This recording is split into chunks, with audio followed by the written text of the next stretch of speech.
saya melihat sosok seorang Sandiaga Uno itu adalah sosok yang menurut saya seorang yang pekerja keras, ya, dia adalah seorang yang rendah hati, seorang yang menurut saya mampu mengkolaborasikan elemen-elemen masyarakat, ya, dia itu menurut saya seorang yang santun ya, seorang menteri yang santun.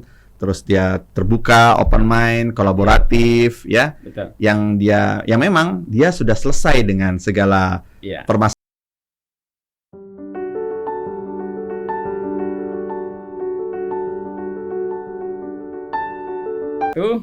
Waalaikumsalam. Ya, udah lihat kan? Ini sohib saya yang sangat luar biasa mencari waktunya ini. Mohon maaf nih, kita perlu janjian menunggu purnama datang. Masya Allah. Ini sehingga malam ini saya ketemu dengan Bang Topan, ide-ide. Kita ingin menggali nih dari Bang Topan banyak ide-ide. Tentunya kita berbicara untuk Indonesia, untuk NTB, Bang Topan. Tapi kita berbicara dalam skupnya pariwisata nanti. Bagaimana membangun daerah kita yang sangat kaya akan potensi itu. Nah, ini Bang Topan Rahmadi ini aktivitasnya ya, aktivitas Bang Topan ini perlu teman-teman sahabat ya podcast perlu tahu nih ya. Bang Topan Rahmadi ini ahli strategi pariwisata nasional. Ya. Jadi skupnya bukan hanya di NTB nih. Nanti kita kulik Bang Topan ya. Insyaallah. Siap. Kemudian anggota tim Monef dan akselerasi KEK Mandalika, KEK Mandalika. Bukan hanya Mandalika, pariwisata. KEK pariwisata. Ada 8 ternyata ya. Betul. Se-Indonesia. Bang Topan ada di situ. Gitu. Kemudian penulis buku protokol destinasi. Bang Topan, apa kabar dulu nih? Alhamdulillah baik, Pak Yusron. Alhamdulillah. Ini luar biasa saya culik dalam kesibukan aktivitas Bang Topan sehingga bisa mampir di sini. Bang Topan, alhamdulillah. Kita berbicara potensi yang dimiliki NTB. Ya. NTB ini memang secara luas daerah kita ini memang enggak terlalu besar gitu. Tapi ternyata menyimpan potensi yang ya nggak bisa kita bukan main-main gitu loh yang kita miliki saat ini gitu. Mulai dari kayaknya komplit banget deh. Darat, laut lengkap. Ini yang menjadi potensi kita ke depan. Nah, yang Bang Topan ini kan ini dalam rangka sahabat YS Podcast, kita dalam rangka adalah 17 Agustus bagaimana semangatnya ya. Merdeka. Semangat mengelola pariwisata untuk Indonesia yang lebih baik lagi, semangatnya adalah 17 Agustus. Bang Topan. Dalam rangka 17 Agustus nanti, bulan lah ya, bulan kemerdekaan kita di bulan Agustus ini. Apa saja yang menjadi giat Bang Topan akhir-akhir ini? Tentunya nanti saya akan mengulik yang apa yang sudah pernah dilakukan dulu gitu. Nih, apa yang dipersiapkan untuk Indonesia menyambut 17 Agustus ini Bang Topan nih? Iya. Jadi kalau saya karena memang sudah sejak tahun 2000 concern-nya itu berbicara pariwisata. Dan saya alhamdulillah sejak tahun 2016 itu sudah dipercaya oleh Bapak Menteri Pariwisata saat itu Pak Arief Yahya untuk masuk di timnya beliau di 10 destinasi pariwisata prioritas. Jadi bicara pariwisata itu sudah menjadi passion, giroh, ya kan? Tourism forever. Tourism is in my blood. Ini darah daging sudah. Darah daging. Jadi alhamdulillah. Jadi karena kan kalau kita bicara menjadi visi, menjadi misi ke depan, kita harus letakkan visi misi itu di dalam passion kita, kan gitu. Betul, nah, ketika sudah diletakkan di passion kita, maka kita segala sesuatunya kita tanpa beban untuk berusaha untuk meraih achievement terbaik di passion itu. Nah, khusus itu bicara pariwisata, apalagi bicara 17 Agustus, saya justru merasa terhormat sekali diundang sama Mas Yusron. Saya yang terhormat Bang Topan nih, dia membagi rahasia 17 Agustusnya ini. Salah satu yang menjadi concern saya di setiap kali berbicara pariwisata adalah berbicara tentang bagaimana nasionalisme pariwisata itu. Ini baru dengar kan sahabat. Nasionalisme pariwisata. Keren. Gimana itu? Nasionalisme pariwisata. 17 Agustus itu kita harus canangkan di hati kita bicara tentang nasionalisme pariwisata. Hal-hal yang paling sederhana. Apa itu? Satu, udah mikir itu kalau bicara berwisata, wisatanya di Indonesia saja, which is di situ Lombok saja, ya satu itu. Kedua, bicara lagi, kalau bicara nasionalisme itu bicara tanah air. Ya kalau berwisata bertanggung jawab. Nah, bertanggung jawabnya gimana? Ya kalau berwisata ke satu daerah jangan buang sampah sembarangan. Jangan meninggalkan kenangan yang tidak baik. Iya, betul. Ya kan? Ya, jadi jangan. Terus karena kita ini orang Indonesia, identik dengan ramah tamahnya, ya tentunya bicara nasionalisme, bicara juga tentang identitas kita sebagai bangsa. Perilaku kita sebagai bangsa ketika kita menjamu wisatawan, apa itu senyum, modal utama itu senyum, ramah, itu penting. Nah, lalu juga bicara juga nih, kalau kita bicara pariwisata, itu bicara juga tentang autentikasinya, originalitasnya. Boleh wisatawan datang dari mana-mana, tetapi jangan lupa tentang jati diri kita. Jati diri kita itu adalah di merah putih itu. Jati diri kita ada di Indonesia itu sebagai warga negara, sebagai bangsa Indonesia. Nah, bicara pariwisata, jangan sampai kehilangan jati diri kita sebagai bangsa Indonesia. Ya, itulah esensi daripada nasionalisme pariwisata. Boleh menjual pariwisata, boleh menjual potensi, tapi jangan menjual diri. Jangan terlalu all out lah menjual diri. Iya, betul. Ada hal-hal yang harus kita pertahankan, Bang Opan. Nah, inilah kita sering disebut ketimuran, adat ketimuran kita. Nah, ternyata di momen MotoGP kemarin juga ternyata sangat luar biasa. Itulah kita dikenal. Ada satu staf hotel di sana yang ternyata meninggalkan kesan yang cukup baik. Sehingga juara ini, hadiah ini saya persembahkan untuk disebut juga. Wah, ini kan langsung membekas. Ini saya yakin. Ini kalau nggak bisa kita nilai dengan apapun gitu. Nah, yang kita bisa wariskan adalah kedepannya seperti nilai-nilai yang Bang Opan. Nah, kita berbicara sekarang, Bang Opan. Itu perlu kita pertahankan, perlu kita kebanggaan kebanggaan kita ketimuran. Nah, kalau melihat ini ada 8 ini, Bang Opan. 8 kawasan ekonomi khusus pariwisata yang di Indonesia yang Bang Opan ikut ramu gitu. Melihat potensi 8 ini tentu melihat ada plus minus, kekurangan macam-macamnya Bagaimana Bang Opan meramu ini sebetulnya? Bukan rahasia boleh ya? Iya. Jadi sebenarnya saya ketika ditunjuk oleh Pak Menteri diminta bergabung di tim itu, saya sudah mengatakan satu, kalau saya bergabung di tim KEK, saya tidak mau menjadi tim yang ABS. Saya nggak mau. Nggak mau. Saya selalu menjaga itu. Ketika saya menjadi salah satu tim, meskipun itu di bawah Kemenparekraf, di bawah Pak Menteri, saya pastikan masukan ataupun saran yang saya berikan bukan ABS. Betul. Terus yang kedua, juga saya pastikan ketika saya memberikan saran, memberikan masukan, dilandaskan pertama pada oleh spirit kita membangun pariwisata ini bukan hanya untuk menguntungkan investor saja, tetapi juga menguntungkan masyarakat, memberikan kesejahteraan masyarakat. Karena kalau bicara tourism, itu investment will follow, pariwisata pasti diikuti juga dengan investasi. Nah, bicara KEK itu jangan hanya menguntungkan investornya saja yang ada di KEK itu, tetapi juga berbicara tentang masyarakatnya. Ingat ini tujuan utama loh Seluruh pengembangan potensi sumber daya kita, alam maupun yang lain adalah untuk kemaslahatan masyarakat kita. Tidak ABS. Terus ke pariwisata itu ada kesejahteraan untuk semua. Terus yang ketiga adalah keberlanjutan.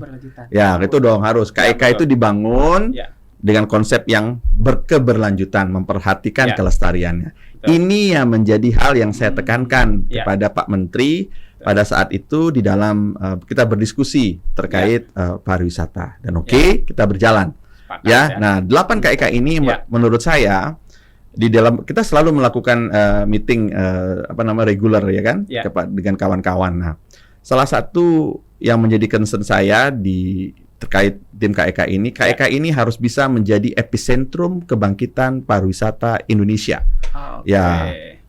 Apa itu epicentrum kebangkitan pariwisata Indonesia? Kita sama-sama tahu bahwa kita sudah 2 tahun lebih pariwisata kita dihajar oleh krisis. Nah, epicentrum itu kan berbicara tentang denyut jantung, pusat daripada bagaimana gerakan kebangkitan itu ada, Nah, gerakan kebangkitan itu kita harapkan dimunculkan dari KEK, 8 KEK yang tersebar di seluruh Indonesia ini, di mana di situ pergerakan kebangkitan pariwisata Indonesia tidak hanya menjadi satu radiusnya, tidak hanya di KEK itu saja, tapi dia menyebar di mana KEK itu dibangun. Jadi ekosistem pariwisata itu terbangun, berikut juga dengan bagaimana ekosistem itu bisa membangkitkan kesejahteraan. Nah, itu kira-kira. Dari 8 epicentrum. Ya, 8 epicentrum. Dan 8 denyut ini. Ini diharapkan menjadi apa ya? Kita butuh momentum. Momentum kebangkitan ini kan memang harus diciptakan kan? Betul. Momentum ini. Nggak bisa kita tunggu dia muncul nih momentumnya. Nah, inilah bagian dari strategi yang Bang Opan rancang sebenarnya. Bagaimana momentum ini betul-betul berdenyut, denyutnya kencang, kemudian menimbulkan denyut yang lain dan kebermanfaatnya untuk masyarakat kita. Nah, dalam pengalaman Bang Opan nih, kan ingat nih ya, Bang Opan bukan hanya mendampingi Pak Menteri saat ini Bang Sandi Uno ya, tapi menteri-menteri pariwisata sebelumnya juga ya. Nah, itu yang perlu diingat nih. Kita perlu ingatkan ya. Jadi ini ada tadi keberlanjutan. Ya, Bang Opan ternyata tidak berhenti di satu menteri, tapi ternyata berlanjut. Nah, dari pengalaman mendampingi Pak Menteri saat ini kan luar biasa nih kalau saya lihat aktivitas beliau nih. Media sosial dari satu, pokoknya energik banget deh gitu. Melihat energi Pak Menteri saat ini, Bang Opan merasa apa ya? Pak Sandiaga Uno maksudnya? Pak Sandiaga, Pak Sandiaga Uno. Ini saya lihat energi sangat luar biasa gitu. Anak muda banget deh. Bagaimana mengikuti ritmenya ini Bang? Dengan apa ya? Beliau ini kan konsep konsep besar pengusaha itu yang diterapkan adalah di pariwisata. Gitu. Bagaimana Bang Opan? Ya, kalau bicara tentang Bang Sandi, itu saya sudah kenal beliau itu sejak tahun 2007.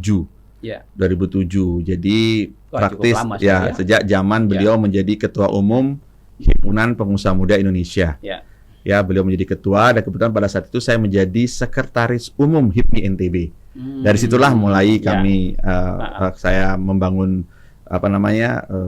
silaturahmi dengan beliau dan alhamdulillah di dalam berbagai kesempatan agenda perjuangan beliau saya juga terlibat. Di situ saya ketika beliau di Kadin, saya membantu juga beliau di Kadin. Ketika beliau mengakuisisi Mandala, nah, saya juga bantu beliau di sana. Mandala, tahu kan Mandala? Mandala. Saya juga bantu di situ. Sumbang ide lah, ya kan? Terus yang ketiga, ketika saya beliau masuk ikut di Pilgub DKI, saya menjadi Dewan Pakar Pariwisata Anies Sandi pada saat itu. Lalu saya ketika beliau berhasil menjadi Wakil Gubernur, saya membantu beliau di di tim halal pariwisata DKI pada saat itu. Nah setelah itu saya alhamdulillah ketika beliau maju jadi capres, saya menjadi jubir bidang pariwisata. Pokoknya istiqomah itu apapun posisinya ada sangkut pariwisata. Jadi jubir bidang pariwisata, ya kan. Nah, lalu sekarang ketika justru beliau jadi menteri, sekarang kan saya membantu beliau di tim KEK ini, di tim KEK ini. Nah, saya melihat sosok seorang Sandiaga Uno itu adalah sosok yang menurut saya seorang yang pekerja keras, dia adalah seorang yang rendah hati. Seorang yang menurut saya mampu mengkolaborasikan elemen-elemen masyarakat. Dia itu menurut saya seorang yang santun, seorang menteri yang santun. Terus dia terbuka, open mind, kolaboratif, yang memang dia sudah selesai dengan segala permasalahan materinya. Karena beliau sendiri adalah salah satu yang sukses, pengusaha sukses, boleh bilang triliuner, bukan lagi bilioner, triliuner yang sangat concern kepada negeri ini, dan kebetulan beliau mendapatkan amanah di bidang pariwisata. Kalau bicara kerja keras, saya yakin memang beliau sejak tahun 2007 adalah seorang pekerja keras, Malah salah satu tagline beliau yang luar biasa adalah kerja tuntas, kerja ikhlas, itu sangat luar biasa, Nah, itu yang salah satu yang membuat saya terinspirasi untuk bisa mensupport beliau di bidang pariwisata. Kira-kira gitu. Dan sekarang tapi itu saya selalu bilang sama beliau, Mas Menteri, kalau dengan TR saya Mas Sandi itu panggil saya sekarang bukan lagi TR, tapi dia Mr. Tourism dia bilang. Mr. Tourism. Iya dia bilang. Dia selalu bilang sama saya itu Mr. Tourism di WA lah ya. Di WA lah ya kan, di dalam itu dalam komunikasi kita dia selalu bilang saya itu Mr. Tourism gitu. Nah, jadi saya bilang ya Mas Sandi izin saya ini adalah orang yang berusaha untuk menjadi sahabat yang bukan sekedar memberikan manisan kepada Mas Sandi, Mas Menteri ya, tapi juga memberikan obat ya. Obat itu rasanya pahit, tapi dia menyembuhkan. Ya, obat itu pahit, tapi menyembuhkan. Nah, saya akan berusaha untuk memberikan masukan kepada Mas Menteri seobjektif mungkin, ya, dan sesantun mungkin. Ini yang dikatakan sejak awal bukan ABS itu ya? Ya, bukan ABS. Jadi saya akan memberikan masukan seobjektif mungkin, santun mungkin kepada Mas Sandi yang tujuannya adalah saya ingin menjaga sahabat saya ini agar dia tidak larut di dalam euforia, ya tidak larut dengan pujian-pujian, ya tidak larut sehingga nanti ketika beliau lupa, euforia lupa sama tanggung jawabnya. Nah, ada yang warning, selalu ada yang mengingatkan. Ya, mengingatkan itu juga saya. Meskipun seringkali saya harus bisa menjaga artinya bagaimanapun juga kita itu harus tahu cara mengkomunikasikan sesuatu dengan cara yang elegan dan santun dan menghormati tata krama kita sebagai orang ketimuran. Betul. Gitu, Mas. Iya. Mas Suswan. Keren ini, Mas. Ini bicara insight nih ya. Mahal ini podcast ini jadi ya. Makanya saya bilang ini kita bongkar ini Bang Sandi. Bongkar sama Bang Sandi. Belak-belakan. Ya, belak-belakan seperti kedekatan beliau. Ya. Bukan catatan pendek ternyata. Salah satu hal yang contoh hal yang mungkin bisa nanti jadi catatan. Di dalam salah satu komunikasi kita, saya pernah mengatakan, Mas, saya itu hingga saat ini belum melihat satupun menteri sehebat Menteri Pariwisata, sehebat Job Afi. Ini saya bilang sama dia. Belum ada satupun.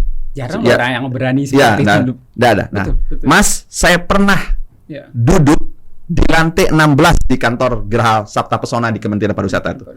Ya, karena dulu ketika zamannya Pak Arif Yahya, setiap seminggu sekali kita masing-masing PIC itu weekly meeting dengan Pak Arif Yahya untuk mempresentasikan apa-apa saja sudah kita kerjakan setiap seminggu sekali. Nah, ketika masa transit menunggu giliran, saya duduklah saya istirahat di ruang transitnya menteri. Nah, di ruang transitnya menteri itu ada jejeran foto-foto menteri dari yang paling awal dulu jadi menteri sampai yang paling terkini. Nah, saya bilang gini sama Mas Sandi, Mas, saya pernah duduk di ruang di transit menteri itu dan saya selalu melihat siapa-siapa saja foto-foto menteri itu. Nah, yang masih terhebat itu adalah Job Afi. Dan saya tidak ingin ketika nanti Mas berhenti jadi menteri, selesai pengabdiannya jadi menteri pariwisata, orang akan melihat bahwa Mas itu fotonya terpajang, tapi tidak lebih hebat daripada Job Afi. Saya bilang. Wow. Saya bilang begitu. Tidak lebih hebat daripada Job Afi, ya. Jadi orang akan bilang, wah ini ternyata SSU ini menterinya cuma so-so aja. So-so aja ya, beda-beda tipis lah. Tidak ada biasa-biasa aja. Nah, karena itu akan berpengaruh bagaimana sosok seorang SSU Sandiaga Salahuddin Uno ketika nanti masyarakat akan melihat bagaimana beliau akan memimpin sebuah negara ketika jadi menteri pariwisata saja beliau tidak menunjukkan performa yang bagus, saya bilang gitu. Wah, ini saya yakin kalau tidak dekat. Ini saya katakan ini. Ini saya katakan sama seorang SSU dan pada saat SSU aja, gila ini Tovan nih kita ini dipuji terus di challenge. Ada gitu. Saya bilang, ini saya bilang bahwa inilah yang saya katakan bahwa ketika kita bersahabat, ketika kita saling menghargai, yang keluar itu adalah hikmah. Yang keluar itu adalah saling menguatkan, ya kan? Betul. Ya jangan galau ketika dikritik, ya itu wajar. Saya akan mengkritik siapapun, sahabat saya pun saya akan kritik ketika dia berada mendapatkan amanah sebagai seorang pejabat publik. Wah, keren. Gitu mas saya akan kritik dia, saya akan berikan masukan sama dia, ya dengan cara saya, dengan budaya saya, dengan cara saya, maksudnya dengan sesantun saya, ya saya akan berikan masukan. Kenapa? Ketika dia menjadi seorang menteri, di situ dia melekat semua atribut publiknya, beda. Makanya ketika saya kritik Anda, Mas Menteri, jangan dibawa baper. Jangan dibawa baper, karena inilah bagian karena konsekuensi Anda. Ya, saya nggak mau puji-puji Anda di depan orang. Saya akan bicara bahwa Anda hal-hal yang perlu diberikan masukan. Tapi begitu lepas dari jabatan publik, sudah selesai. Jangan dibawa baper. Jadi Anda sebagai Sandiaga Salahuddin Uno, saya sebagai Taufan Rahmadi. Anda sebagai Arif Yahya, saya sebagai Taufan Rahmadi. Anda sebagai Wisnu Utama, saya sebagai Taufan Rahmadi. Mas Yusron bisa lihat. Dari Arif Yahya, Wisnu Utama sampai Sandiaga Salahuddin Uno, Taufan Rahmadi ada di mana? Nah, itu dilihat. Oke. Ini keren kan? Dari NTB ini muncul di dataran di nasional kita. Ini betul-betul spesialis berada di bidang pariwisata. Ya. Nah, ini rugi juga nih kalau putra daerah kita seperti ini nggak dimanfaatkan. Bang Taufan, ritme saya tertarik ini Bang Sandi Bang Sandi ini dalam aktivitas keseharian kan bersaja.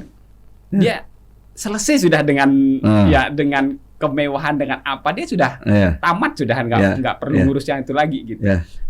Saya melihat betul-betul teladan yang dia contohkan selama ini, berada di pesawat, memilih kelas, dia perjalanan kemana, membawa tasnya sendiri. Saya ikutinnya cukup lama di media sosial. Serius, saya ngefans sama beliau ini. Nah, dalam Bang Sandi untuk di bidang pariwisata ini, sebetulnya menjadi target utama Pak Menteri ini, khusus di bidang pariwisata ini, yang Bang Taufan geluti, mendampingi beliau ini, ada 8 kawasan ekonomi ini.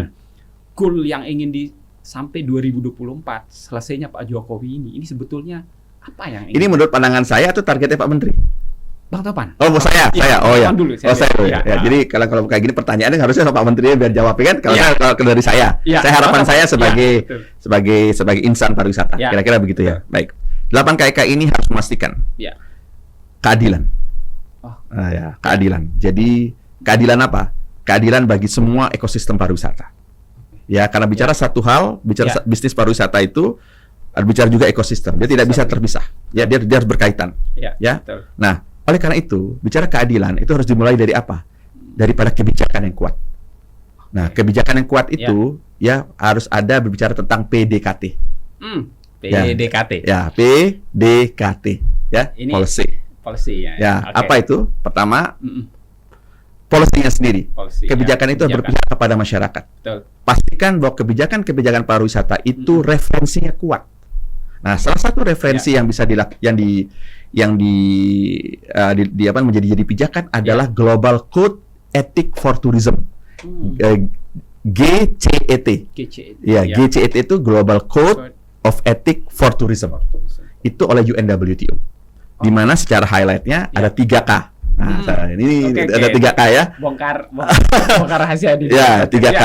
Jadi highlightnya daripada GCET itu 3K. Apa itu 3K itu? Pertama, dia bicara tentang yang namanya kelestarian. Kelestarian di atraksinya, di tempat wisatanya. Pastikan tuh. Menyeluruh berarti menyeluruh ya. Terus kedua, keberlanjutan. Ekosistemnya harus berlanjut. Nah, semua yang ada stakeholder-nya harus berlanjut. Terus ketiga adalah kesejahteraan. Ini bicara masyarakatnya. Jadi PDKT, Polse harus kuat, harus dengan pedoman yang kuat. Tadi 3K tadi, GCET tadi.